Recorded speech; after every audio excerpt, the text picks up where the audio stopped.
Está ya con nosotros el señor ministro de la Producción y Comercio Exterior e Inversiones y Pesca, el abogado Andrés Ordóñez. También estará director zonal del SRI.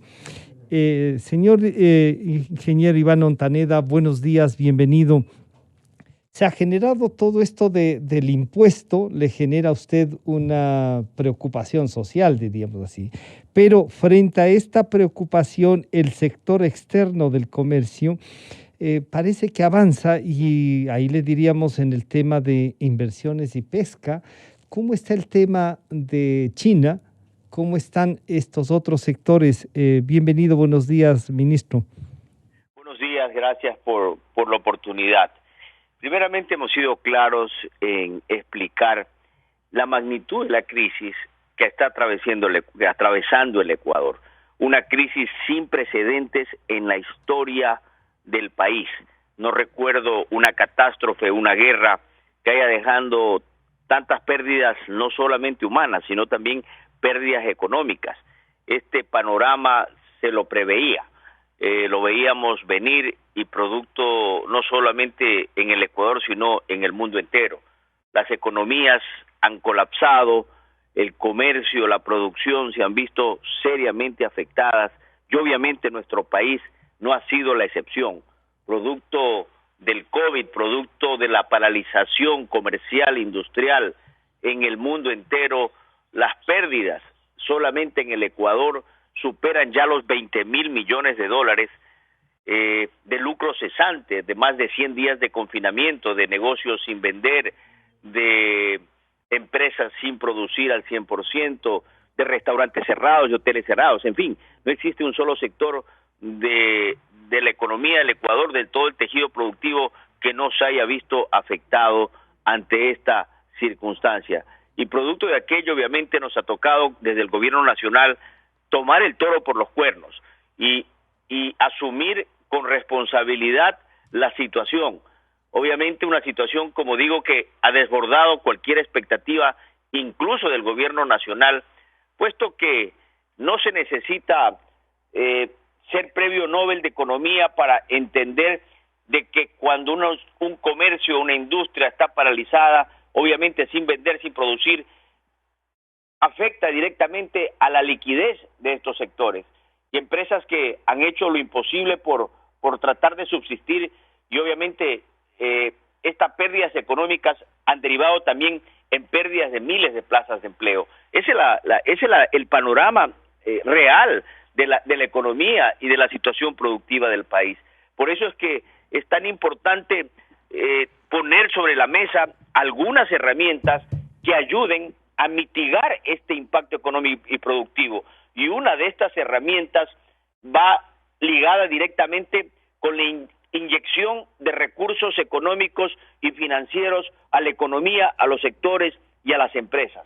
Y en ese sentido se creó el programa Reactívate Ecuador hace más de 30 días, 35 días, como una de las principales acciones que puso sobre la mesa el gobierno nacional. Señor ministro, ¿y ese fondo cuánto es y cuánto se ha logrado efectivizar, diríamos? Es un fondo que arrancó, es un fideicomiso de 1.150 millones de dólares que están destinados para atender las necesidades de crédito de los distintos sectores productivos del país. Este fondo ya se ha entregado muchísimos créditos, sobre todo a pequeños, medianas empresas, microempresas, comercios en general, que como le decía, necesitan hoy más que nunca esa inyección de oxígeno para apuntalar y sobrevivir en una situación tan compleja como la que se está atravesando.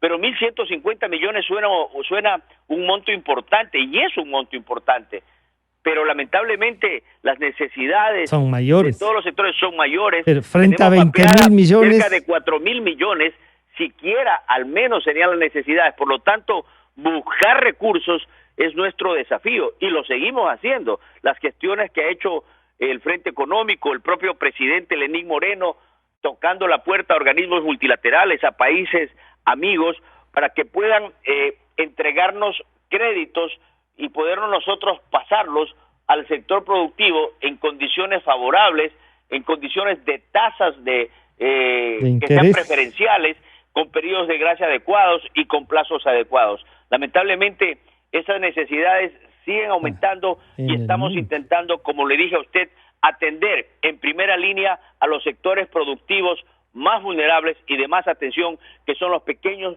medianos y microempresarios.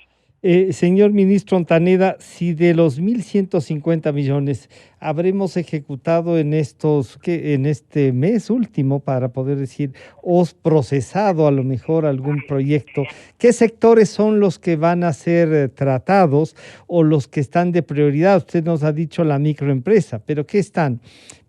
Microempresa en general, vinculados a la alimentación, vinculados a qué, para reactivar también al sector del trabajo, o sea, no seguir perdiendo fuentes de trabajo, ministro.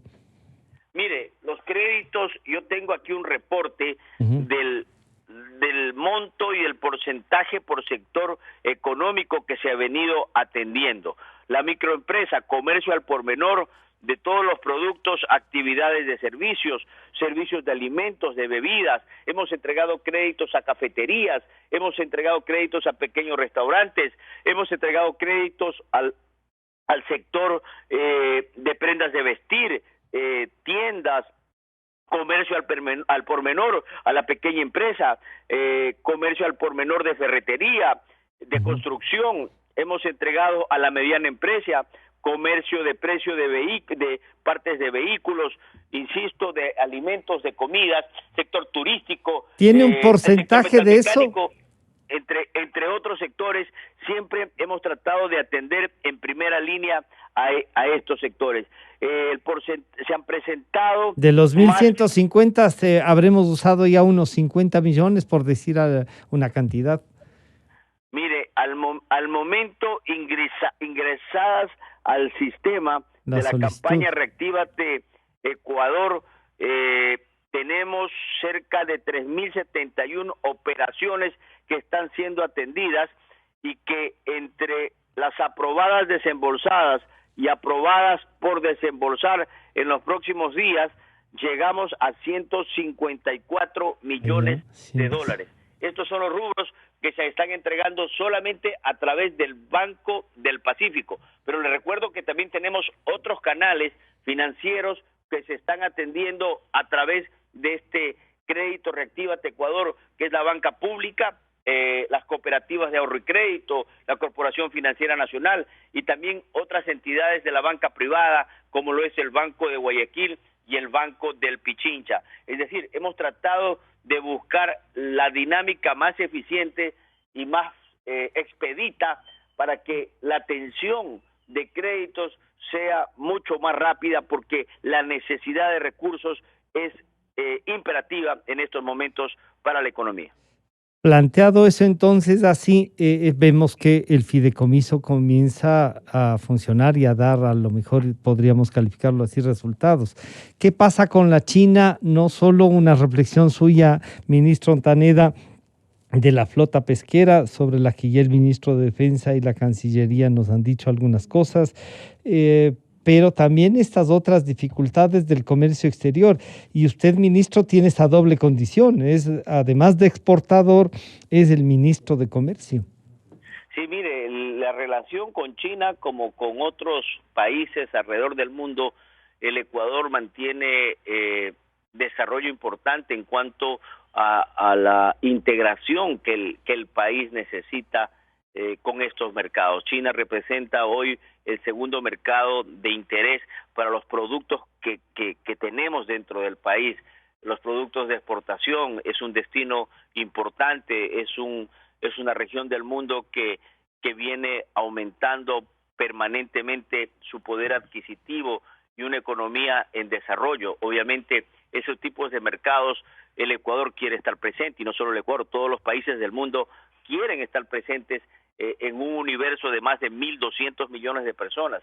Entonces, el Ecuador ha logrado posicionarse con productos de alta calidad, no solamente en China, sino alrededor del mundo, y hemos coayudado con acuerdos comerciales, con una política comercial de integración del Ecuador, una política comercial pragmática que desde la dirección del presidente Moreno ha sido eso, integrarlo al Ecuador con socios premium, con socios estratégicos como lo es China. Ahora bien, ¿usted creería que esto de las tres empresas del camarón, ministro, las tres empresas camaroneras que han sido sancionadas, no es una retaliación de la China?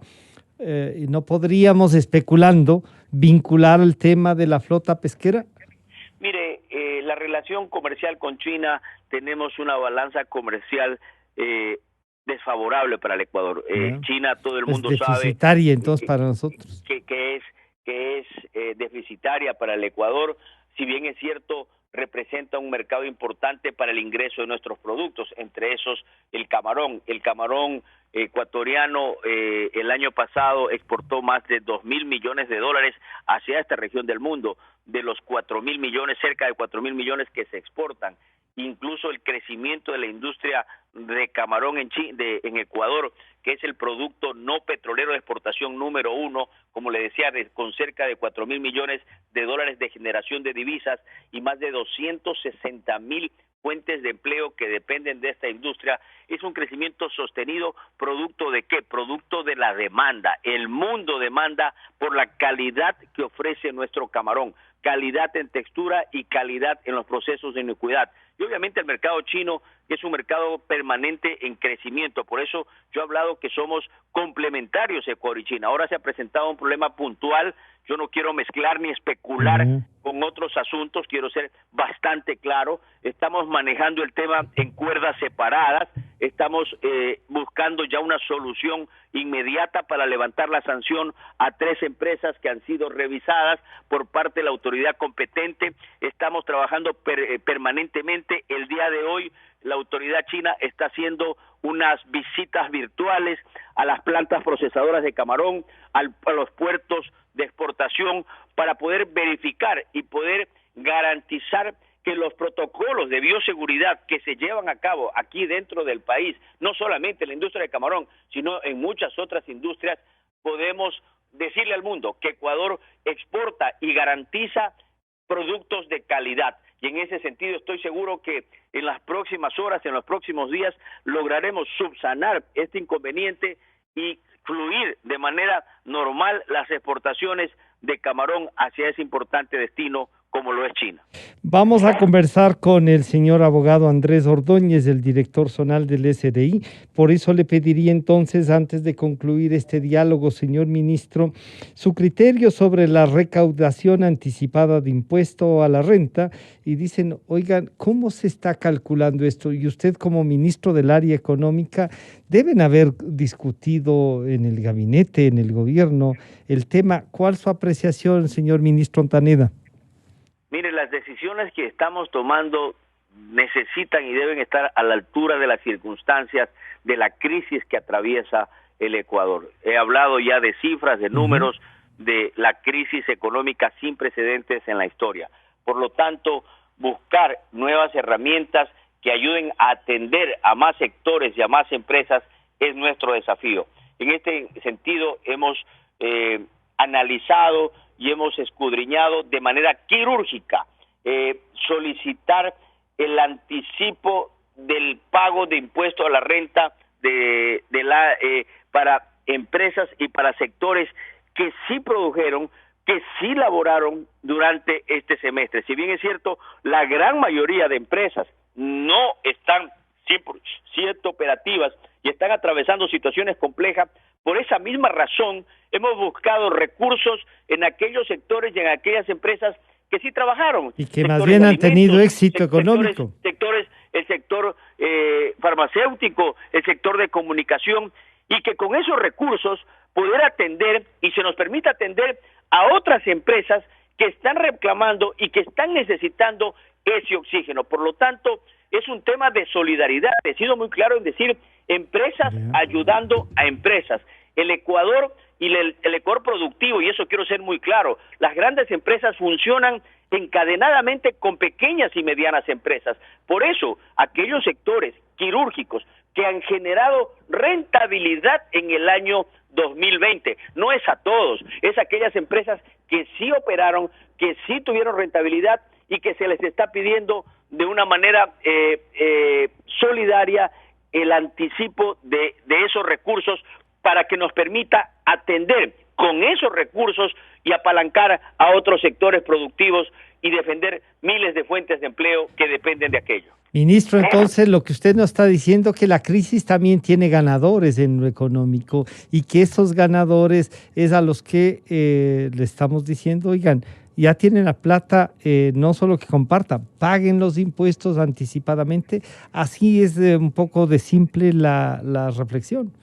Mire, si casi que como usted lo está planteando, es decir, hemos, como le dije, escudriñado quirúrgicamente los sectores, hemos visto y hemos exonerado, y eso se tiene que decir muy claramente, quienes no están obviamente obligados y quienes no entran dentro de este esquema, que son las micro, las pequeñas, las medianas empresas de cualquier renglón, están exentos del pago de este anticipo, así como también actividades económicas como por ejemplo la acuacultura, el sector camaronero, que como usted sabe está atravesando situaciones muy complejas, el sector turístico obviamente, un sector extremadamente golpeado, ¿no? Las líneas aéreas, el sector agrícola, los sectores de las exportaciones no habituales, es decir, se ha hecho una exclusión bastante importante, por eso se habla de solamente 1.180 empresas de un universo de más de 5.5 millones de contribuyentes. Por eso es importante decir que estas 1.180 empresas sí tienen renta, sí operaron, porque el Ecuador no se paralizó totalmente. El Ecuador, a pesar del confinamiento, hubieron sectores que sí estuvieron operativos, que sí pudieron trabajar, y obviamente a esos sectores se ha visto y se ha pedido este anticipo, que al final del día tenían que pagarlo, porque todos los ecuatorianos debemos pagar el impuesto a la renta. No es un nuevo anticipo, es un oxígeno de aquel que sí lo tiene para compartirlo, ese oxígeno, con empresas, con sectores y con personas que en este momento lo requieren y lo necesitan con bastante urgencia. Señor ministro Iván Ontaneda, muchísimas gracias por este contacto. Estaremos molestándole en los próximos días nuevamente para evaluar y ver resultados de la acción de su ministerio, ministro. Gracias, siempre a las órdenes. Muy buenos días. Buenos días. Ha estado con nosotros el señor ministro Iván Ontaneda, ministro de la Producción, Comercio Exterior, Inversiones y Pesca.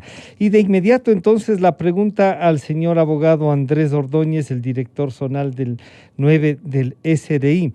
Esta recaudación anticipada y de lo que nos acaba de decir el ministro Ontaneda son 1.180 empresas.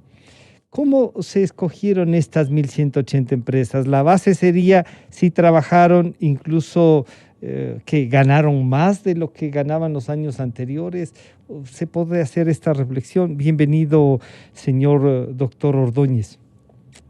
Estimado Francisco, buenos días, un saludo a la ciudadanía, es un gusto poder estar aquí para conversar e informar a la ciudadanía de estos temas, antes que nada deseándole mucha salud y bienestar, ¿no? Que es algo tan importante anhelado en estos momentos, invitar a la ciudadanía que actuemos conscientemente y que nos cuidemos, ¿no? El gobierno nacional está emitiendo las acciones correspondientes, pero esto no podemos salir adelante si no hacemos nuestra parte. Como usted bien indicaba, estimado Francisco, se ha hecho un análisis, ¿no? Pero para entender la situación hay que verlo desde un contexto global. ¿Cuál es el contexto global? Que es una crisis, es una emergencia que no exclusivamente ha sucedido en el Ecuador, es una crisis a nivel mundial, es una crisis que no estaba previsto en ninguna parte del mundo y que no tiene un precedente, ¿no? Entonces, una crisis que nadie estaba preparado para ello. Lamentablemente en el país llegó esta crisis en una situación bastante compleja, donde la caja fiscal se ha visto afectada por el tema del petróleo y por algunas circunstancias de aspectos macroeconómicos. Y que ya venía de la macroeconomía arrastrándose de algunos años, ¿sí? Efectivamente, entonces veníamos intentando recuperarnos, establecer acciones concretas. Sin embargo, no creo que es un tiempo para lamentarnos, sino para ya tomar decisiones. En cuanto a esto, ¿cuáles fueron, y le preguntaba, señor doctor Ordóñez, cuáles han sido los parámetros para que estas 1.180 empresas exigirles el pago anticipado de los impuestos? Bien podrían decirles, es que queremos reinvertir y con esa reinversión generar más trabajo. La propia ley humanitaria les podría servir como escudo para el no pago de este anticipo, ¿o no es así? Bueno, no es un escudo para el no pago de este pago anticipado, ¿no? Recordemos que siempre las decisiones en esta administración tributaria, en este gobierno, han sido enfocadas en dos ejes primordiales. ¿Cuáles son estos ejes? La simplicidad tributaria, es decir, que la tributación sea mucho más fácil utilizando las herramientas tecnológicas, y a la vez la progresividad tributaria. ¿En qué sentido se debe entender la progresividad tributaria? Que el que más tiene, más paga. Entonces, este es un momento bastante complejo, el ministro ya lo ha indicado, ¿no? Me parece muy acertado lo que el ministro ha dicho, que este momento no es un momento de solo pago de impuestos, sino que son empresarios dando la mano a otros empresarios. ¿Por qué? Porque este pago anticipado va a servir para precisamente ayudar a estos grupos vulnerables a través del programa que el ministro ya lo ha indicado. En ese sentido, del catastro general de contribuyentes, que son cerca de 6 millones, se ha hecho el análisis a aquellos contribuyentes más prósperos o que no han tenido una mayor afectación dentro de la crisis tributaria. En ese sentido y bajo este contexto, son 1.188 contribuyentes de este universo global que se ha identificado por parte de el gobierno, que cumplen las condiciones necesarias como para poder hacer frente y coadyuvar a esta pandemia, ¿no? Creo que es una decisión responsable dentro de las competencias que el presidente de la República tiene. Recordar que no es un impuesto nuevo, ya que el aprobar impuestos es una competencia de la Asamblea Nacional. No obstante, el presidente, en una situación de emergencia, y qué más emergencia que la que estamos viviendo, que es peor que el terremoto, peor que una guerra, puede disponer el pago anticipado de impuestos, ¿no? Entonces, se está aplicando la ley y haciendo eso. ¿Usted diría, Andrés, que hay sectores ganadores en la pandemia, que hay sectores, podríamos decir, que han tenido mayores ganancias a lo que el semestre del año anterior tenían frente a este año? ¿Es posible eso? Creo que no es una condición acertada. No sería responsable de mi parte decir que hay grupos ganadores, puesto que la pandemia nos ha afectado a todos, ¿no? Sin embargo, hay ciertos sectores que no han tenido una mayor afectación y que por ende cumplen las condiciones que están establecidas en el decreto como para que puedan coadyuvar para salir adelante de esta situación. Recordemos que no ha sido la única medida que se ha tomado, ¿no? Por ejemplo, los servidores públicos estamos aportando. Recordemos que se ha hecho una reestructuración del aparataje fiscal, que esto ha producido un ahorro, porque muchas personas, muchos actores han dicho, bueno, pero primero hay que poner el ejemplo casa adentro. Casa adentro lo hemos hecho, hemos tomado varias actividades. Nosotros, como servicio de rentas internas, hemos entendido nuestro papel, hemos seguido trabajando constantemente, generando una recaudación que permita hacer frente. Sin embargo, ante la gravedad que se ha generado, y como vuelvo y repito, no solo en Ecuador, sino a nivel mundial, más esta afectación en la caja fiscal, es necesario tomar más medidas de una manera responsable. Haciendo un ejemplo, es como cuando en casa estamos planeando un viaje, sin embargo hay una enfermedad en la familia. ¿Qué es lo más responsable que podemos hacer? Ver los recursos propios que podemos destinar para salir de este contingente. Entonces, estos recursos se han identificado en el pago anticipado de impuestos. Ahora, muchas personas pueden indicar que es tomar los ingresos para el próximo año. Bueno, frente a eso hay que tener claro que la pandemia es una situación actual y que lo más responsable es hacer el frente en este momento, ¿no? Porque también fácil sería ir arrastrando el problema, que se vaya agravando más y que el nuevo gobierno sea el que tenga que hacer frente. En ese sentido también hay que ser muy claros que no es el 100% del impuesto a la renta que se está anticipando. Sino ¿Hay una proyección sobre eso? 188. Sí, efectivamente nosotros tenemos una una proyección, hemos hecho los análisis correspondientes y para ponerle en este sentido, de lo que es de impuesto a la renta del ejercicio fiscal 2019, por ejemplo, hasta junio hemos recaudado 258 millones, con una variación del 2.7, 2.388 millones, con una variación de 2.7 en relación al ejercicio fiscal anterior. 2.7 menor. ¿Perdón? 2.7 menor a los 2.800 millones que nos habla. No, son en este año, hasta junio del 2020, hemos recaudado 2.388 millones. Yeah. Exactamente. Entonces, hemos tenido una variación en relación al ejercicio fiscal anterior. Entonces, bajo lo que estábamos viendo, que decía que es algunos actores han dicho que es irresponsable porque se dejará sin liquidez al Estado para el próximo año. Pues esto no es verdad, porque de estos 2.388, si tomamos la proyección de la recaudación que se estima con este pago anticipado, son 280 millones. Entonces, como vemos, se garantiza la sostenibilidad de los ingresos a través del impuesto a la renta. Consideramos que es una decisión responsable y más que nada que es una decisión necesaria y que lo podemos hacer en cumplimiento de precisamente este precepto constitucional que es el de la progresividad, ¿no? Los pagos, los contribuyentes que cumplan las tres condiciones que están establecidas en el decreto, lo tienen que hacer en una sola cuota o hasta en tres cuotas, que se pagarán hasta el 14 de agosto, 14 de septiembre y 14 de octubre. Andrés, en relación a este pago anticipado, todavía no habrá, a más de la reacción pública y eso, pero el cálculo que usted nos ha hecho dice eso equilibra los ingresos. Y hasta finales de año, ¿ustedes tienen alguna proyección de cuánto significará, no sé si la reducción del pago del impuesto a la renta de otros sectores?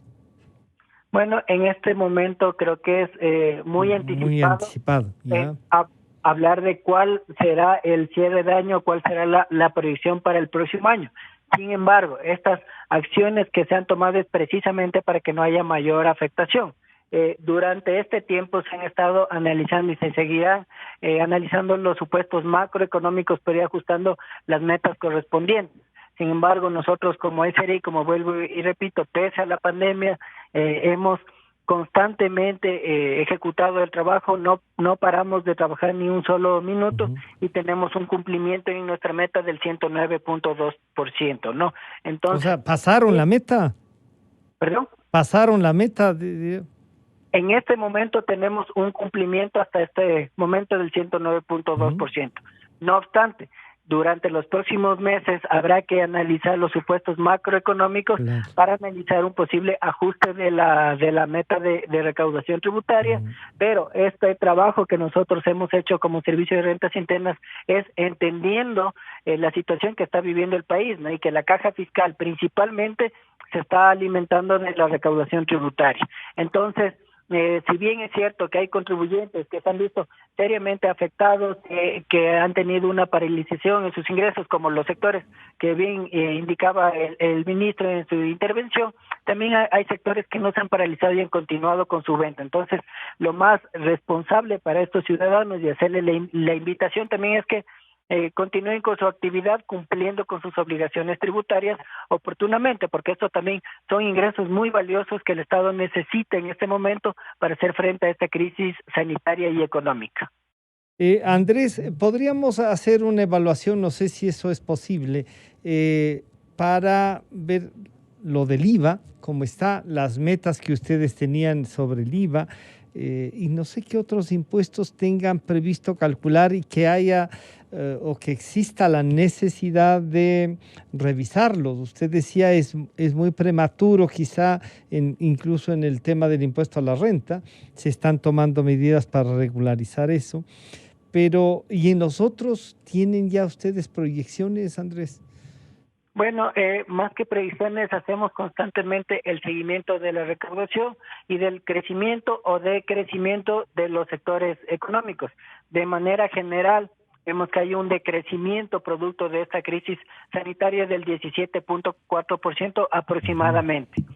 Obviamente, uno de los impuestos que mayor afectación tiene son aquellos que se generan en las operaciones de comercio, como es el IVA, como es el ICE, como es el tema de importaciones, ¿no? Ujú. Pero como vuelvo y repito, nosotros hacemos un seguimiento constante, estamos constantemente revisando a los contribuyentes que cumplan oportunamente con sus obligaciones, en función inclusive de aquellos que tienen mayor importancia recaudatoria, porque no sería justo en este momento que no declaren lo que legalmente corresponde que declaren. Entonces, somos un equipo muy consolidado, que constantemente hacemos estas variaciones y estamos trabajando para asegurar la recaudación tributaria que permita hacer frente a esta crisis. Esto inclusive me permite aprovechar el espacio, estimado Por Francisco, favor, para indicar que gracias a todas estas gestiones que la administración ha hecho, se vio merecedora del reconocimiento a la excelencia a la excelencia entregado por el Ministerio del Trabajo, ¿no? Entonces son varios puntales, es por primera vez en la historia que se hace este reconocimiento y precisamente va enfocada por todas estas acciones que la administración tributaria hará, ¿no? De esta experiencia suya, Andrés, ¿usted diría que estamos consolidando al Servicio de Rentas Internas como una institución mucho más técnica a la que le podemos confiar esta administración? Y no le pregunto ya solo como el director zonal, ¿usted siente como ciudadano que eso se está volviendo la institución que creó doña Elsa de Mena? Sin duda alguna, no obstante, toda institución creo que es perfectible, pero nosotros vamos enfocándonos a ella, ¿no? Y que la ciudadanía sienta bastante transparencia y bastante confianza que el trabajo que la administración tributaria hace es un trabajo netamente técnico, es a donde nosotros estamos apuntando. Personalmente considero que es de las instituciones que más solvencia tienen y que más credibilidad tienen a nivel de las instituciones públicas y que se ve reflejado también con este premio, con este reconocimiento que ha hecho el Ministerio del Trabajo. Pero hay un puntal importante, bueno, dos puntales importantes. El primero es que estamos viendo que hay una mejor cultura ciudadana, es decir, que los contribuyentes o los ciudadanos cada vez entienden más de la importancia de hacer las declaraciones y que cuando declaran oportunamente no van a tener ningún problema con el Servicio de Rentas Internas. Ahora nosotros, ¿cómo hacemos para que este cumplimiento se vaya generalizando? Es con la simplicidad tributaria, estableciendo herramientas tecnológicas, servicios en línea que permita el cumplimiento. Y lo segundo es el equipo de trabajo que tiene el Servicio de Rentas Internas, que sí merece el reconocimiento que en ni un solo momento ha bajado su productividad y que hemos estado constantemente, sea en el teletrabajo hasta hace unas 4 semanas y ahora presencial, seguimos prestando la atención a la ciudadanía. Ha estado con nosotros el señor abogado Andrés Ordóñez. Andrés, muchas gracias por compartir esta visión y claro, comentarnos lo que pasa en el SRI. Muchas gracias, estimado Francisco. Siempre es un gusto estar aquí. Si me permite únicamente indicar cuáles son los ciudadanos que deberán hacer el pago anticipado del impuesto a la renta. Es importante aclarar esto, ¿no? Porque estos 1.180. Perdón, las 1.188 empresas, sí, efectivamente, son aquellos que obtengan ingresos gravados de impuesto a la renta, excepto los provenientes en relación de dependencia. Es decir, si yo tengo ingresos netamente por relación de dependencia, no estoy obligado a este pago. La segunda condición es que en el ejercicio fiscal 2019 hayan tenido ingresos brutos en un monto igual o superior a los $5 millones. Y el tercero es que hayan obtenido una utilidad contable durante enero a junio del 2020, excluyendo así los ingresos y gastos del trabajo en relación de dependencia. Entonces, estas tres condiciones son para catalogar estas 1.188 empresas que, como vuelvo y repito, no es un nuevo impuesto ni que está afectando a las micro, mediano o pequeños contribuyentes. Muchísimas gracias. Ha estado con nosotros el señor doctor Andrés Ordóñez, director zonal 9 del SRI. Enseguida volvemos con el señor ingeniero Patricio Alarcón, presidente de la Cámara de Comercio de Quito. Estamos aquí para acompañarte. Sí, para no dejarte solo en medio de esta incertidumbre, de tanto miedo. Para protegerte de las noticias